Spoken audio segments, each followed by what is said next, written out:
it's a short run on a superbike, but a good enough run here to try and make a pass on the inside, perhaps. Yeah, the R7s are a different kettle of fish compared to a superbike. The laps around here, 141 was the super pole, so around about 13 seconds a lap slower than a superbike.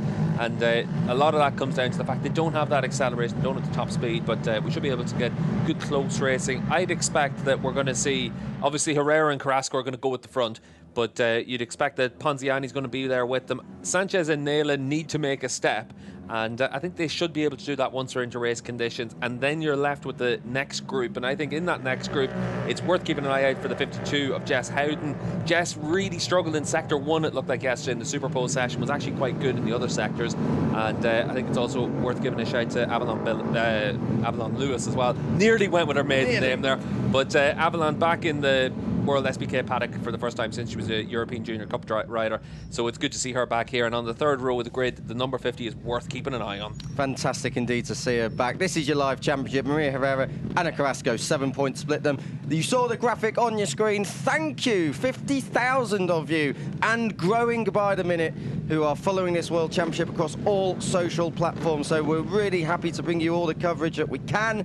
But let's get on with the racing now. 12 laps ahead of us. It is around 45 kilometres in length, so it's a good old stint this. 12 laps of Cremona. Who will it be who grabs the hold shot? Green flag at the back of the field. We are waiting for the red lights to come on. Now we are waiting for them to go out, and we are racing at Cremona for the first time. Maria Herrera gets the hold shot. She was quick off pole position. Ana Carrasco does what she needed to do, and that is to come through straight away on Roberta Ponziani to go with her main quarry in this title race. Sarah Sanchez, good off the line at turn 2, but it's cross fingers and hope everyone gets through. I think someone did slide off in the background, but it was right at the back. Everyone else through cleanly through 3 and 4. Yeah, Sanchez really important to be able to make a decent start off the line, but more than anything else, to then make sure you're able to come through as well. That looks like it's Sarah that's gone down there as well on the number 15. Sarah Varon has made it to turn 2, and then she's jumped off, but she's up on her feet and all right. So the number 15 with work to do tomorrow. Back down towards turn 7. Ana Carrasco is going with Maria Herrera, but up the inside at turn 3. That was Roberta Ponziani. She really wants a podium at home. Yeah, down into T7 there, the right-hander, and she's able to get the bike down the inside and set that move up. Ponziani in the Super Pole session was really impressive, able to stick with Maria Herrera all the way through. So for Sarah Sanchez, it's important to go with her now, because they're already in a position where Beatrice Nela dropping back ever so slightly from them, and could be in the clutches of that second group rather than being able to go with that front 4. And Sarah Sanchez as well in 4th now has Roberta Ponziani in front of her. That's good for her, good marker, because she hasn't looked like she's had outright pace this weekend. Yeah, well, Sanchez in the Super Pole session didn't have the outright pace, but once you're into race conditions, you're able to use the slipstream, you're able to battle with one another and give yourself those chances. You can see at the front of the field, though, Carrasco, a little bit like what we saw in Portimao, having that top speed. Oh, dear, Maria Herrera, I thought she was going up the inside of turn 12. But as you say, Steve, that long 885-metre back straight, Maria Herrera is going to have all kinds of dramas down there. She's going to have to deal with Ana Carrasco. Maria Herrera has been a little bit down on power, it seems, at points this year. It's what cost her the win last time out at Portimao. In the battle for 3rd, Sanchez back ahead. Yeah, and they're already dropping too far back from the lead too. As they fight with each other, they cost themselves time. Carrasco and Herrera won't cost themselves much time. So for Sarah Sanchez, she needs to make sure she can go from the 96 and give herself the chance to be in there in those top 3. Just on Herrera, it looks like she's going to have to force the pass. She tried to come through at turn 12. We know that is not really an overtaking point. And turn 4 as well. It feels like she's going to have to really take her gloves off and get her elbows out in this one. Yeah, I think down into 10 she might try something just to upset the rhythm onto this back straight. But we have to wait and see what her top speed is like if she's behind the Carrasco bike, and see if she's able to use the slipstream to come through. But I think that for Herrera, what we've seen all the way through this weekend has been that her bike works well on the angle, whereas everyone else is a little bit stronger than her on the straight. Yeah, and we've seen Carrasco's bike work well as well when it's been fast corners. So let's see what Maria Herrera has got on up her sleeve, rather. This is turn 10, so this is the all-important corner, because you have a moment there, then you do lose the run all the way down the back straight that we are on now. So let's see what Herrera's got in terms of slipstream. She's staying in the slipstream, but she's not really gaining or gaining. Right at the end, she's there, but not alongside. So keep an eye out for Herrera. Does she duck to the inside? She does, but no move this time. Ponziani in 4th, chasing Sanchez. They're there, but they're not quite right there. Yeah, they're able to sort of keep in contention, haven't lost too much time. In 5th position, Beatrice Nail has lost a lot of time to them as well, so Nail is now stuck in the no man's land there in 5th position, and the top 4, they're relatively close to one another. Sanchez has set the fastest lap of the race, but it's pretty much everyone running the same pace. So for Sanchez, she's able to show she's got that speed, but is she able to bridge that bit of a gap? It's around 0.8 of a second. This is where we saw at turn 4 last time around Herrera have a look at Carrasco. Not this time. It looked like Carrasco went a bit defensive. Was it too defensive? No, not this time. This is up towards 5 and 6. Just outside. Oh, double long lap penalty has just flashed up on our screen for Jessica Howden. She was in 9th place. So Jessica Howden, the number 52, will have to come through that long lap loop at turn 8, but just outside the front 4 on your screen. Beatrice Naylor in 5th. Good start from Taylor Ralph. Paquita Ruiz in 7th. Avalon Lewis there in 8th. Howden with the penalty to serve in 9th, and Dobbs completes the top 10 as the front 4 now. Concertina up. Yeah, it's backed right up here at this stage, and just in the last few corners, really, we've been able to see Sanchez and the 96 of Ponziani really close up onto the back of that group. So now you do have it where it is 4 riders in the front. You can see behind them, Beatrice Naylor has been completely dropped. She's under pressure there from Taylor Ralph as well, and it looked like Paquita Ruiz up there too. So we've now got 2 very distinct groups out there. Sanchez looked a little bit unsettled going into turn 10 and on the way out, so I just wonder if that's going to cost her a little bit of momentum and perhaps open the door for Roberta Ponziani. You can see they're neck and neck in the second of the group of 2. Not this time. Hold your breath as they go into turn 11, but not this time. Ponziani alongside, not making the move. But Carrasco so far, Herrera looks settled in second. Yeah, that's going to be one of those situations. We'll have to keep an eye and see if Roberta's able to just be brave enough to just let the brake off a little bit in the run down into that corner to take that position. But at this stage of the race, the key thing is you don't want to lose too much ground to the 2 race leaders as well. So trying to attack one another, it doesn't really pay off at this stage. Herrera looking on the inside at Carrasco. Was Carrasco a little bit wide? Not wide enough. If she was, Herrera sitting there in second. Naylor being caught here by Ralph and Ruiz. This is the battle for 6th and so. Whoa, Ruiz! That was an absolute. She fired it on the apex there. Thought better of it. Thankfully for that, that could have been a bit of a disaster for Taylor Ralph. Yeah, just as we cut to that, it was one of those places where there's absolutely no reason to do that. Nothing to gain at this stage because Ralph has the speed to take you up to Naylor. We're only a third of the way through the race. When we get 2/3 of the way through the race, that's when you need to be able to attack and make those moves. This is the Avalon Lewis battle with Mallory Dobbs over 8th and 9th place. Jessica Howden not coming in for a long lap. She's got Astrid Madrigal, the Mexican rider, in behind her for that final top 10 place on the road, not on the race itself, because Howden's got the penalties to serve. Yeah, so Madrigal should move up into the top 10 pretty soon. You can see there a double long lap penalty for Jess Howden. Just for Mallory Dobbs there in 9th position, putting the pressure on Avalon Lewis as well, and looking more and more comfortable on that bike as the season's worn on. She's obviously had to change from racing super sport bikes and different machines over in Motor America, so good to be able to see her adapting here. She'll just be hoping for a clean run of things. Sarah Sanchez sending it on the inside of Maria Herrera. That's tight through 11 and 12. The key thing there is for Sanchez, she committed to that. We saw a lap ago, Roberta didn't commit to making that move, and for Sarah Sanchez, she knows this is a chance to win a race, and she isn't intimidated by Carrasco and Herrera, and that's a big factor for why she's been successful this season. Yeah, I was just going to come on to that. We've seen that right the way through 2024 thus far, that Sanchez isn't scared to get the gloves off and have a bit of an elbow bashing session with the 2, say, more favoured riders in this class in terms of experience coming into the season. Again, Herrera looking at that turn 4 move, but it's just not really on at turn 4. Sanchez, interestingly, when she made that pass, it was clean and it didn't cost herself any time. Yeah, the one thing for Sanchez is you can see they're a lot faster through this section of track as well to Carrasco. So the 64's got her bike working in a lot of good areas. The one thing is obviously for Maria Herrera, we've seen she's been a little bit slower on the straights than the other riders. We'll see if the 64 is able to do the same thing on the 22 at the end of the back straight. Let's see if 2-bike slipstream can also help Herrera perhaps down that back straight. We didn't see anything of it yesterday, but she was only following Roberta Ponziani, who is right there as well, it must be said. Roberta Ponziani looking to get Italy's first podium of this year, of course in history in the class, but also of her career in this championship too. She's right there in 4th. Just looking at the back of the shot as well, it looks like Taylor Ralph's been able to move past Beatrice Naylor up into the top top 5. So that's the best we've seen from Ralph through the course of the season on the number 8 machine. She now needs to make sure she's able to just open up a little bit of a gap there. Herrera able to get alongside Sanchez, but not all backing it in. Carrasco sweeps across, but Herrera retakes that second place. She was able to get that done, so she found a little bit of space and a bit of time, but a bit late on the brakes as well. Yeah, the one thing for Maria is she is probably the best rider on the brakes in this class. We've been able to see that all the way through the season, the way that she's been able to sweep across the front of different riders and take the line and take command of the situation. So for Maria, she is very strong on the brakes, able to make that move into second spot, set the fastest lap of the race as well, so didn't cost herself any time, and that's why we've only got half a second now between the front 4. Taylor Elf in 5th place, as you say, has moved up ahead of Beatrice Naylor in 6th, Paquita Ruiz in 7th. Ralph led the first ever World WCR session in the test. That was back here at Cremona in May. So nice to see her back inside the top 5. Yeah, doing a solid job there, Taylor, and she's really committed to being in Europe for this championship as well, and been doing a little bit of private testing at different tracks around as well. So she's doing everything she can to make sure she's as competitive as possible, and good to see her getting an opportunity here inside the top 5.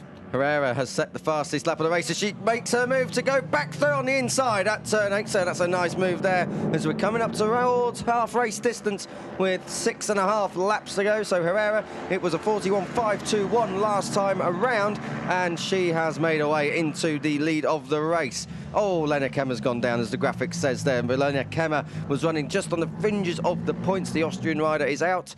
She is walking away, as you can see, so she looks pretty all right. She'll be a bit battered and bruised, perhaps, but besides that, nothing to worry about. Out front, Maria Herrera has now got Ana Carrasco. Carrasco made that look very easy on the run down towards turn 11. Ponziani as well, back into P3, but Sanchez is going to have a say on that and commits to the move again. And she holds such a tight line all the way through the corner. No chance for Ponziani to come back. Yeah, you can see there for Carrasco takes that slightly defensive line through those final couple of corners as well. We're just about to come to half distance now in this race, and what we've been able to see is that for Sarah Sanchez on the 64, she really is doing everything she can to keep Roberta Ponziani behind her, but when they overtake each other, they cost each other a bit of time. They need these two riders to cost time. Oh dear me, pushing and shoving at turn 2 and again at turn 3. That's going to get tight. Maria Herrera, she really doesn't want to see Ana Carrasco leading this race, does she?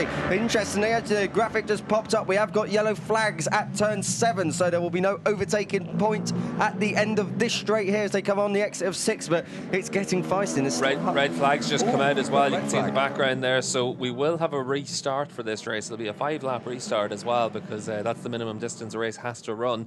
We're short of 2/3 race distance, so we'll have everyone come back to the pits and then be able to get ourselves going once again. We're not sure exactly why that red flag has come out, whether it's for Lena Kemmer or Alicia Whitmore, but the red flag is out anyway.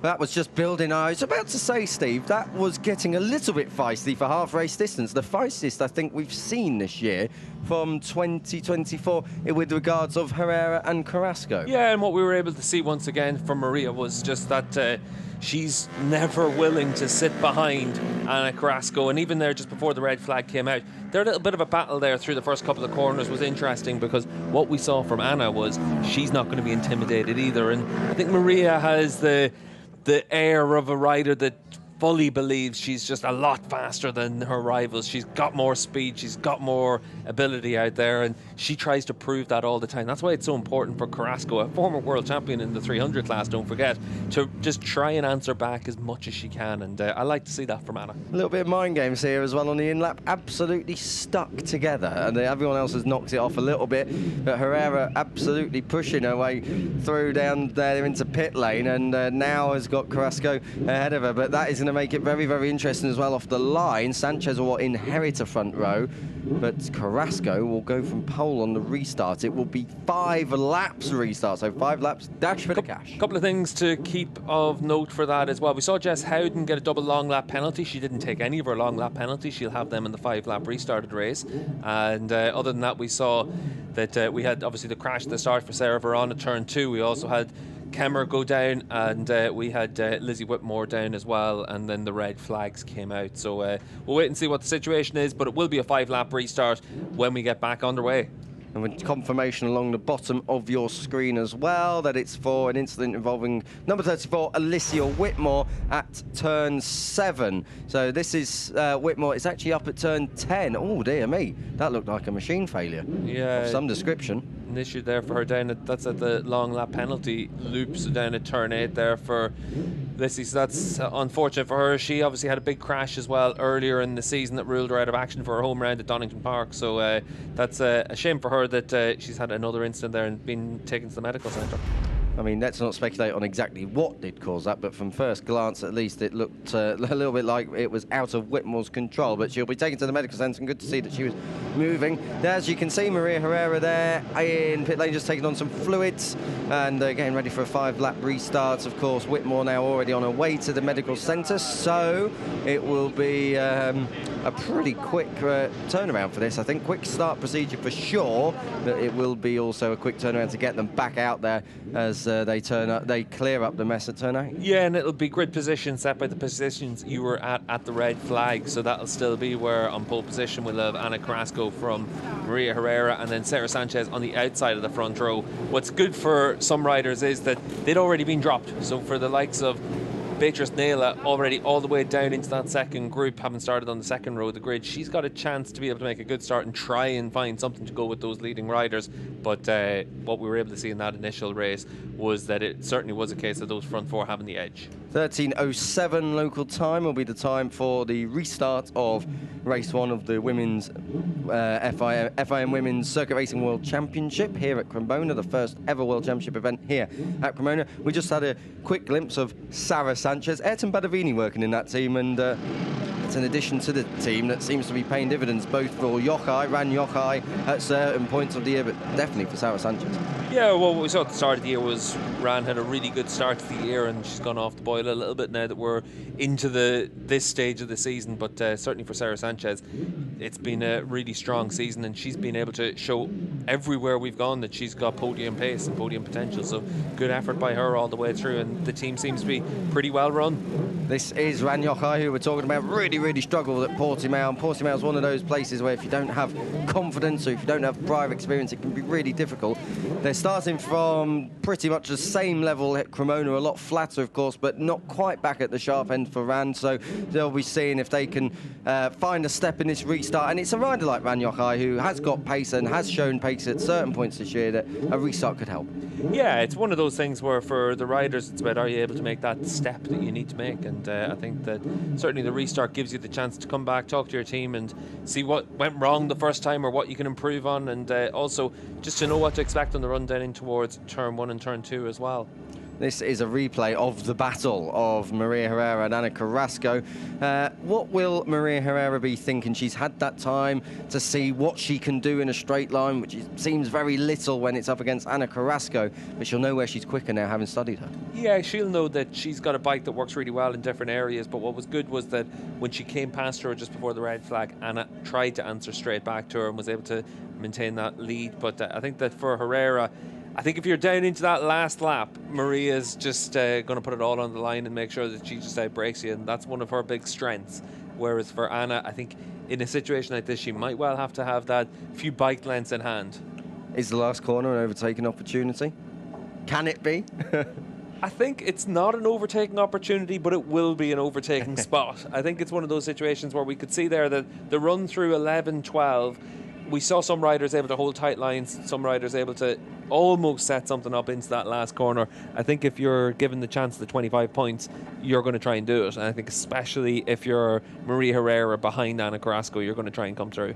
Block pass for sure. There's absolutely no answering back as well, because it's a dead stop turn 13 hairpin. So it comes back to the left and then it's the run up the hill. I mean, if Maria Herrera does manage to get through, then she still has to hold on to the line, but let's see what happens when we get there. That's the last lap, last corner we're talking about. Ana Carrasco looks very strong in that opening sector. Interesting points though, Steve, that Roberta Ponziani almost came back into that race. It looked like she struggled in the opening couple of laps, but she was right there at the time of the red flag. Yeah, she was able to do a good job to be able to keep herself in position there to attack, and certainly we saw her alongside Sarah Sanchez quite a few times on the end of that back straight and almost able to set up a move. So hopefully for Roberta that means that we're going to be able to see something from her once this race restarts. How good is it to see so many fans here on Saturday for the World Superbike event here at Cremona? It is obviously a clash with the MotoGP weekend down at Misano, but it's so good to see that even with the same event in another country, in the same country, we can have a massive crowd here at Cremona, and really important as well for a track that's really taken World Superbike to heart. Yeah, I think it's one of those situations where we've been able to see that for this circuit with 20,000 tickets as a maximum available, obviously for a brand new event, and for them just having built the grandstands and gotten everything finished, it's a limited capacity for this weekend, but it also means that we've been able to have pretty good crowds. The paddock is absolutely packed. It's like we're in Misano or Imola or any of the other Italian rounds we've had, so that's been really good to see. And then the atmosphere has been really good as well. Everyone's been really helpful trying to get everything sorted as well, and I think that there's a lot of pride here for the job they've been able to do over the last few months to get the place ready. It was so busy in the paddock that I thought, no, I'll stay in the hospitality unit and I'll have a second pudding. Of course, I do that anyway, but I'll blame it on the fans this time. 2.5 minutes until pit lane opens here at Cremona for the restart, the quick start procedure of this restarted race 1 at Cremona for the Women's World Championship. Well, WCR, of course, now in the second half of their 2024 season. And what a season it's been, Steve. We're yet to have a race decided by over a second. This race looks like it's going to be exactly the same as all the others in terms of a battle till the end, and that's been a really welcome addition to the World Superbike schedule this year.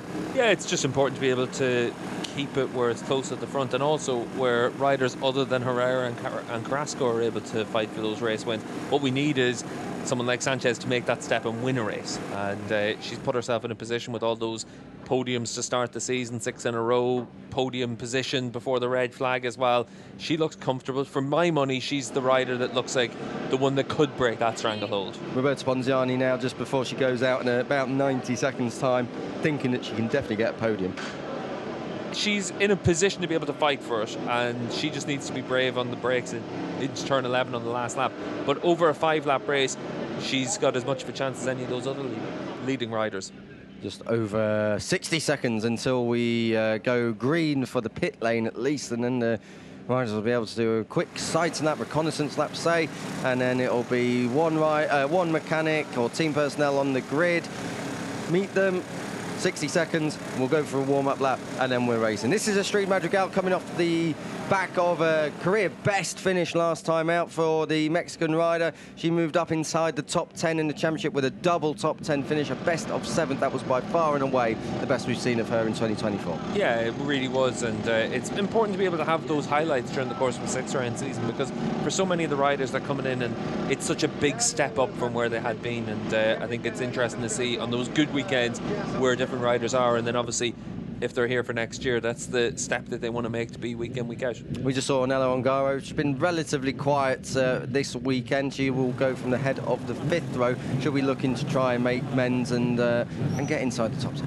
Yeah, exactly, and just to give yourself that opportunity from the 5th row is difficult, but you get the chance to score points, you get the chance maybe to be able to battle for a top 10. A 5-lap race is going to be a very different challenge.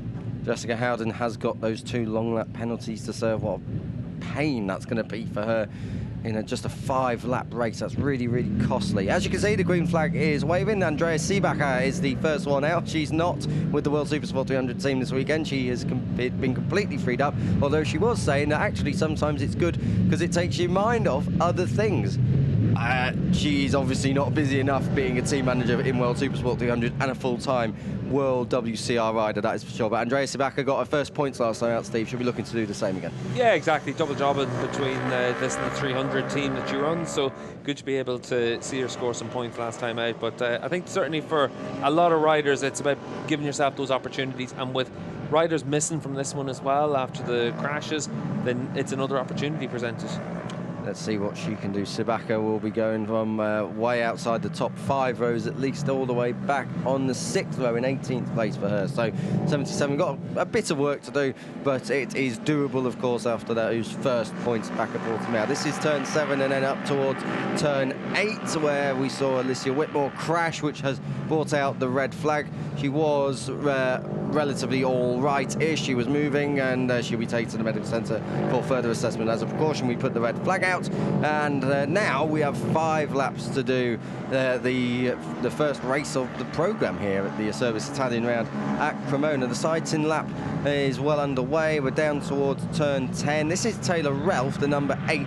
Relf impressive on that first stint of the race. Yeah, I think for all the riders, I think Relf will be the one that's probably most disappointed that the red flag came out, because that was a chance to come away with a top 5 finish, and she's done well this season. Obviously the season hasn't gone as she would have planned with the crash at Misano and a few injuries, but she's actually had good speed in that second group and looks more and more comfortable with the bike week by week. So I think for Relf, this is a good opportunity for her to be able to come away with a top 5 finish, and at the very least come away with another top 6.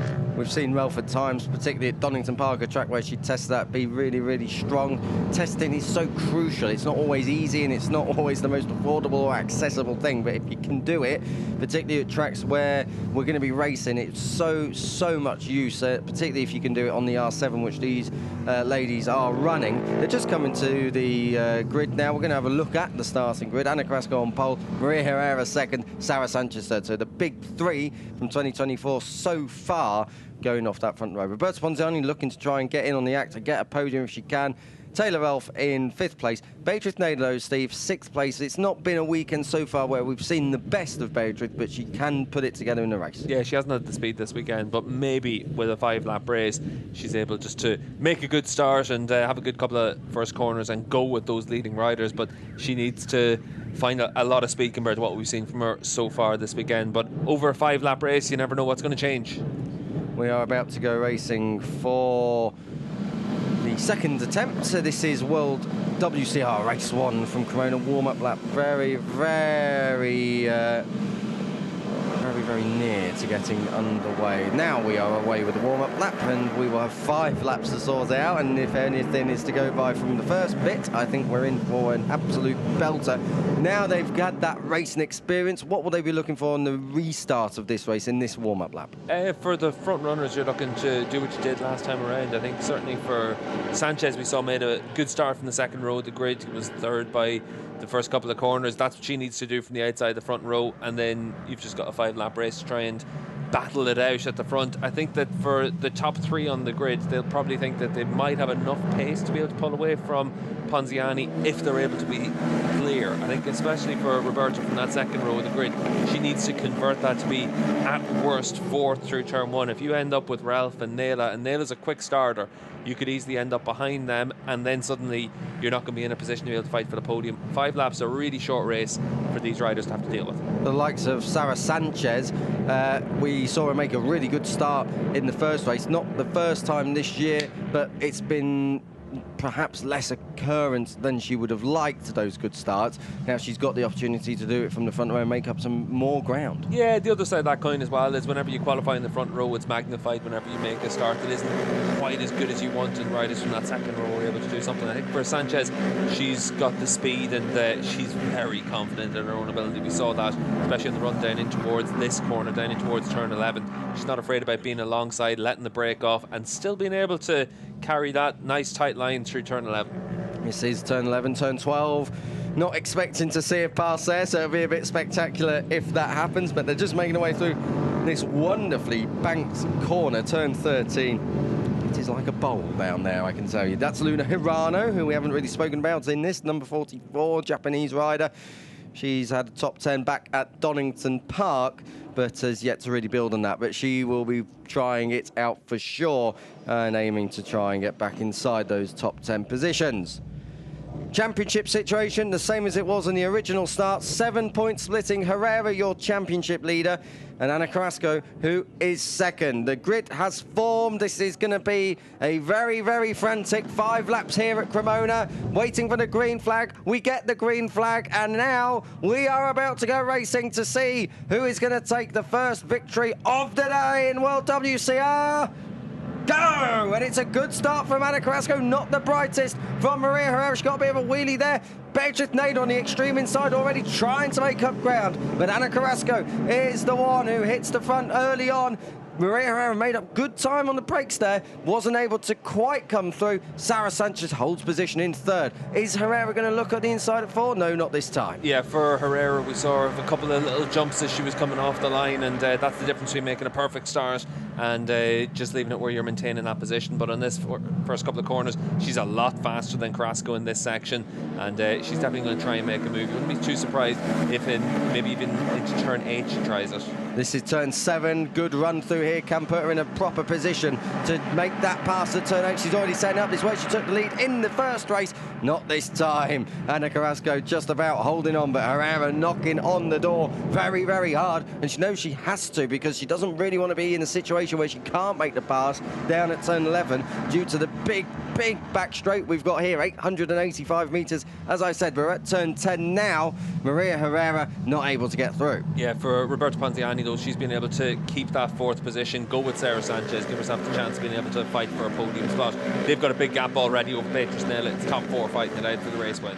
Carrasco versus Herrera. This is under the bridge and down towards the turn 11 hardest braking zone on this circuit.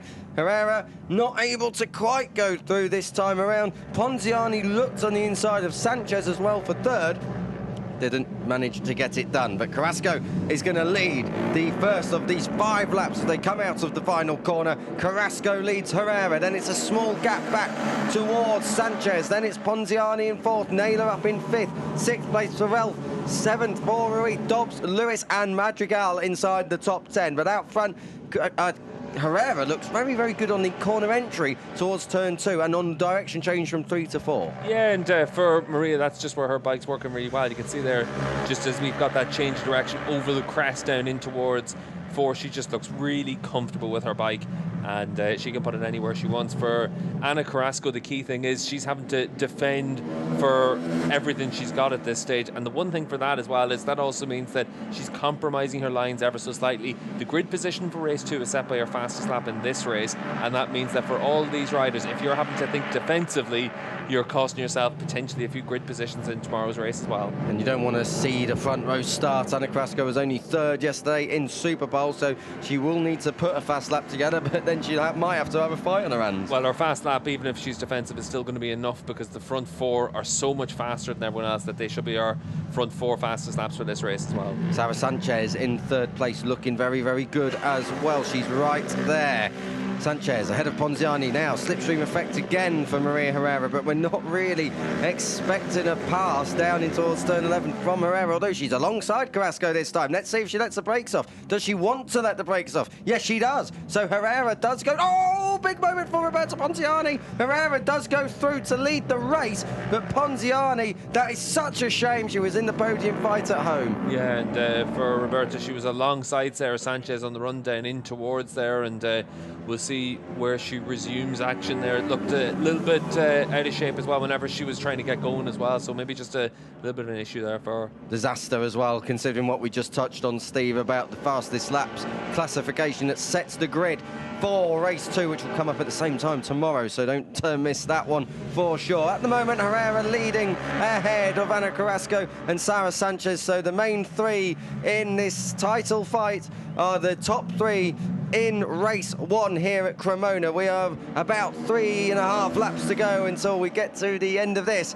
and sorry, 2.5 laps to go until we get to the end of this, and at the moment it's those 3. Beatrice Nader marooned somewhat in 4th position, but this is Roberta Ponziani. What a shame it is for her. She's back in 10th place. She should be able to make up some ground. I think she's already gone up to 9th anyway, and now she's up into 8th ahead of Mallory Dobbs, so a road to recovery now for Ponziani. Yeah, and certainly for Dobbs, and it looks like it's Astrid Madrigal behind her as well. They've got a chance now to be able to latch onto the back of Ponziani and try and learn something, and give yourself the chance of being able to maybe close up onto the back of Avalon Lewis as well in 7th spot. Let's see Carrasco down this straight, Steve, because now she's got a bit of slipstream. We are expecting her to come on through past Herrera. Yeah, and for Carrasco, you can see they're dipping into the slipstream and able to make the move long before we get to the braking zone, which is very different to what we see for everyone else. You can see Sarah Sanchez, your perfect example of having to wait until you're in that break point to make the move.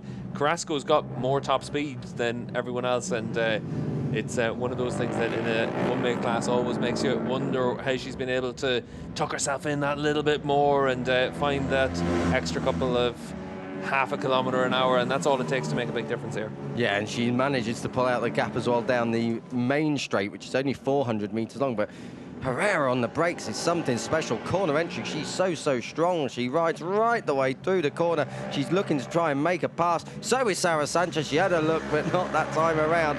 Herrera on the inside at turn 5. Ooh, she had to think about it, but couldn't do it. Roberta Ponziani has set the fastest lap of the race, a 41.235. So she is angry with that mistake down at turn 11, which cost her a potential podium. So Roberta Ponziani at the moment would be on provisional pole for race 2. But penultimate lap here on the run up towards turn 8. Carrasco defensive again. She's got to do that next time around too. Just in the initial stage of the race before the red flag, Carrasco had about 1.1 kilometres an hour over Maria Herrera, so nothing too major, but it does make a difference, and makes you able to make that move ever so slightly earlier. And you can see for Herrera now under attack from Sanchez. Sanchez knows she's got a chance to win this race. The 64 has got the bike that's really strong on the brakes into turn 11 as well.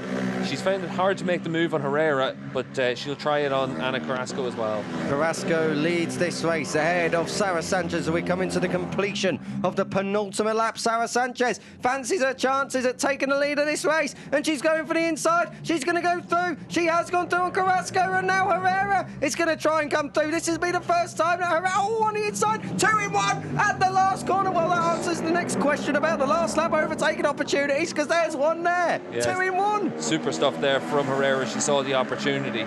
3 abreast, last lap time into turn 1. Sarah Sanchez is coming through on the inside, whether Herrera likes it or not, but this is where Herrera's been strong, and turn 2, and she's very strong once again. But Herrera needs to lead this lap, Steve, because we've got that massive long back straight. Yeah, for Herrera, she's just that little bit slower down the straight here. Just when you actually look at the speed trap times, it's not actually too much of a margin, but it's that thing of those extra little bits all add up, and you're having to be more on the limit everywhere else if you're Maria Herrera. She's ridden a really good race up to this point, but Sanchez knows that this is her chance to be able to pick something up. She hasn't been able to outbrake Maria Herrera on the run down in towards turn 11, but maybe if she's able to get close enough to attack a little bit earlier, it might give her that opportunity. A big wide line there from Herrera. She's trying to just find that extra bike length here or there. This is a Super Bowl lapping coming from Maria Herrera. She looks really fast, but Sarah Sanchez, she hasn't been able to do it so far on the brakes at turn 11. It hasn't been the last lap so far. This is where it matters. Just before we say any more as well, for Roberta Ponziani, she's going to end up in 4th spot here ahead of Beatrice Naylor. She's had a really good recovery ride after that problem down in towards turn 11. Here we go then, back straight time, the run from turn 10 to 11. Carrasco's already got a bit of top end speed in 3rd place on her rivals. Now she's got a big 2-bike slipstream, but Sarah Sanchez has managed to come through before the braking area. Who's it going to be on the brakes? Sanchez is leading at the moment. Herrera, she tried to come back through. Now it's going to be the last corner. Herrera dives through. Does she compromise her exit? It's all now to the run to the line. She comes across Sanchez. Maria Herrera does it again against the odds. A massive last lap pass at the last corner. Maria Herrera, Sarah Sanchez is denied again, and Ana Carrasco could only watch on in 3rd. Yeah, and for Sarah, she did everything she could there, and you know, for Maria Herrera, you know she's always going to try something. We saw it at Donington, we saw it at Misano, we saw it so many times through the course of this season that on those final laps, she does what she can to make sure she's able to just force her way through. And for the last corner, Sanchez maybe a little bit too open into that last corner, and it just entices Herrera to come through. But even if you go tight, Herrera's coming down the inside there. So it's one of those situations, you're damned if you do, you're damned if you don't. But I love the fact that Sarah Sanchez is the only rider this season that throws caution to the wind against Herrera and Carrasco, and that's why she's been able to build her reputation through the course of this season so far. What a fantastic last lap, and that last corner, we said about it before, would it be a realistic overtaking opportunity? On the penultimate lap it was, and again on that last lap, Maria Herrera, she just laid it all on the line. And it's what I was saying as well, is that she's so strong on the corner entry. That helped carry her speed through 12. She was right there by 13. Yeah, it was really good stuff there from Maria, and this is down in towards turn 11, and you can see here Sarah Sanchez has done the right thing. She's hit the front, and down in towards that last corner, Herrera just holds that tight line, and she's heading on a beeline straight to that point of the track. If Sanchez has done something different, I think Maria's still heading towards there. And on the exit of the last corner, Sanchez thought she had maybe had enough momentum to be able to come through there, but with Herrera cutting back across the track, it's also one of those situations where it's very easy to close that throttle ever so slightly, lose that little bit of momentum if you shift your body weight a little bit. And for Herrera, she was able to bully her way to that win, and you know, intimidation's a big part of racing, and everyone knows what Maria is going to do to them on the last lap, and she's still able to find a way to win it. And good effort there from Maria. I thought opening 16 points now in the championship over Anna Carrasco, that's a sizable margin whenever they've had such a big gap to most of the rest of the field through the course of this season. And Sanchez, she took that opportunity because she came into this race 21 points down. That could have been the difference between 16 points down and then really with 2.5 rounds remaining, chance to win the championship. So for Sanchez, she's doing what she can to keep herself in contention, but it's so difficult up against Herrera and Carrasco. A significant round for sure, and a big race win for Maria Herrera. Just something else to touch on. I love the standing ovation around the entire track by the marshals. It's fantastic to see them clapping trackside, so good to see that they enjoyed their racing as well. Just outside the podium, Roberta Ponziani, as you quite correctly said, Steve, would come through for P4. She has, ahead of Beatriz Naylor in 5th place. 6th place for Paquita Ruiz, who continues that top 6 run. 7th for Taylor Relf. 8th, Avalon Lewis. Welcome back to World SBK paddock to her. Astrid Madrigal takes 9th place ahead of Mallory Dobbs in 10th. But look at what it means to Maria Herrera. We said that she was up against it and against the odds, but perhaps just sometimes throw caution to the wind, and fantastic stuff to see her on top again for her team as well. Yeah, it's a really good effort there from Herrera to be able to do that, and the team are going to enjoy that. You can see FIM President George Villegas looking on there as well, and down there in Parc Ferme. But great battle at the front there in the 5-lap race. Obviously it ends up being a shortened race. Bit of a shame that Roberta Ponziani wasn't able to be in the mix, but did well to come back to finish in 4th. She is going to be angry for tomorrow's race too, that's for sure. She's going to have pole position for race 2 though, and that's courtesy of her performance in those closing laps where she was able to set the fastest lap of the race, and she'll take that pole from Carrasco Sanchez. Maria Herrera will lead off the 2nd row of the grid. But that shouldn't be too much of a problem. Here we go then, down in Parc Ferme, Sarah Sanchez there. Just joking around with Maria Herrera, but you can't take anything away from Sarah Sanchez. She's done a fantastic job at various points throughout 2024. That win is coming. Yeah, I think it certainly is, and as I've said a few times, Sanchez is the one that's really impressed a lot of people by being able to go toe-to-toe with the other 2 riders at the front, and that win will come. It's just a question of keep knocking on the door, and maybe even by tomorrow. But I think what we saw there from Ponziani in that race was a lot more from her as well, and she could well have that chance during the course of this weekend to be able to give herself the podium fight as well. But I think for Sanchez, another good performance there, and good racecraft to put herself in a position to be able to win that race. Good battles all the way through the field as well, Steve. We touched on it earlier that the depth in the field perhaps at the front is very strong, and then it's a little bit more strung out, but good solid groups of riders there doing good battles. Yeah, it certainly was, and we've been able to see it at the front in that 2nd group as well, and I think in a longer race tomorrow that 2nd group could be a real interesting battle. Well, let's find out how she did it then, Maria Herrera. It looked like she had a top speed deficit, but she made up for it on the last lap in the last corner. Maria, fastest in free practice, in Super Pole and in the warm-up, and now race 1 winner. Tell us, how do you feel? Because it's impossible to do it better. I'm super happy because like we all people can say can see it's very difficult for me in the straight. I can keep the lip string, and for sure in the breaking point I'm really hard. But yeah, I have to congratulate the team because I didn't have a test here, so just keep like this and try to do different take power on the straight. Thank you. Congratulations. Thank you very much. Top job by Maria Herrera. She extends her championship lead, and a fine way to do it. She'll be looking now, turning her attention to tomorrow, because she wants to double up and just assert herself with 2 rounds to go. Yeah, and you can see there the grid for tomorrow's race, or at least the front 3 rows of the grid. And for our race winner, Maria Herrera, it'll be from the 2nd row of the grid alongside Beatriz Nela and Paquita Ruiz. And Ruiz did a good job in that race as well to come away with 6th place in the flag. So a decent effort from her as well, and a good weekend all in. Big gains on the grid in terms of position and row for Astrid Madrigal. She'll move up from the 4th row, which she started on today, up onto the 3rd row, so she'll have a better crack at it tomorrow, I'm sure. We're about to go towards the podium. What a way to kickstart World Championship racing at Cremona, Steve.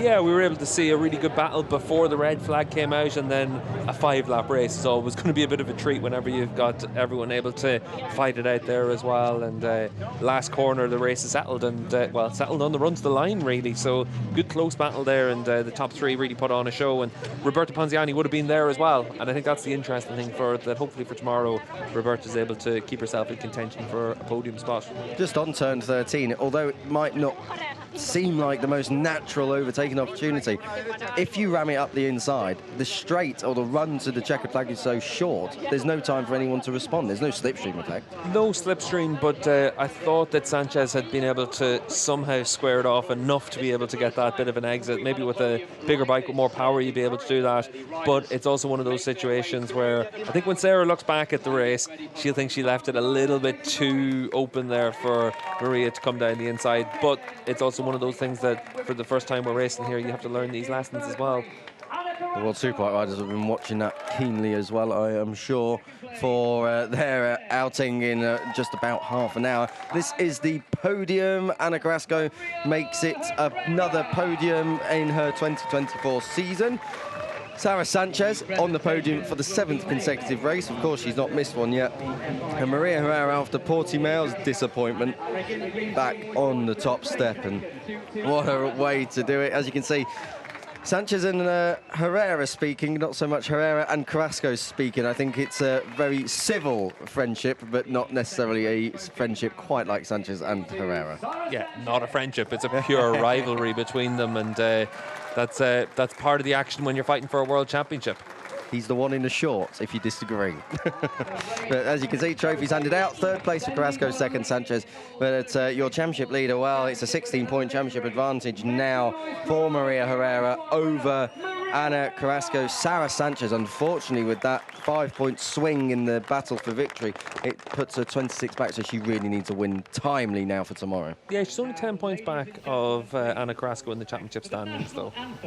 National anthem time. Maria Herrera wins again for Spain.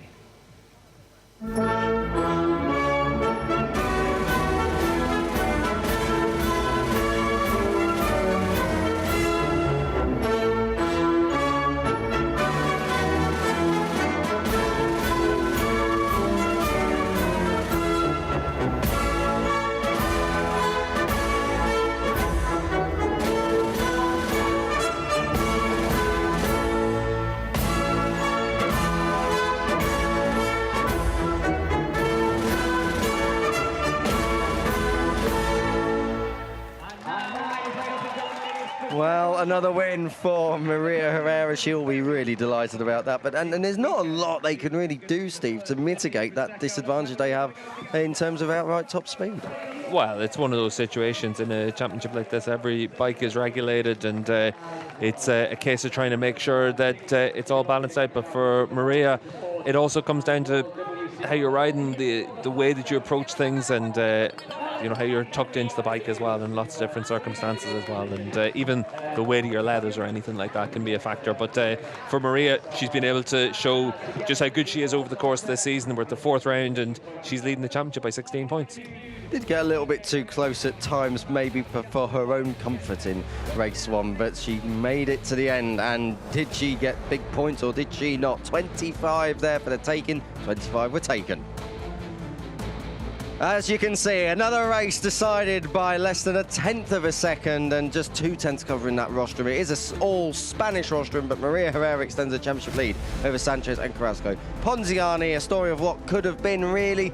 She fights her way back to P4. Ahead of Beatriz Naylor, who completes the top 5. Ruiz, Ralph, Luis, Madrigal and Dobbs, as I said, the top 10. But the championship standings, that's what we really want to look at. This is what we are looking at. 16 points of difference now. Carrasco needs a win tomorrow. Sarah Sanchez, if she's to take the title, needs a win as well. She's now more than 25 points back. Elsewhere, Beatriz Naylor now just lost that little bit of touch and will fall into the hands of Roberto Ponziani for that 4th place overall. 6th place for Paquita Ruiz. Ranyoja is 7th, but didn't score points in that first race. She was down in 16th. Maria Herrera takes victory in World WCR, but don't go anywhere with World Superbike. Race 1 is coming up next, and if World WCR is anything to go by, it's going to be a belter. That's all from me, Kiko Giles, Alex Raby and Steve English, taking you through all the action of World SBK Race 1 in just a few moments.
This weekend, the famous luthiers of Cremona, Amati and Stradivari, play second fiddle to World SBK as we arrive at the commune of San Martino del Lago for the first time.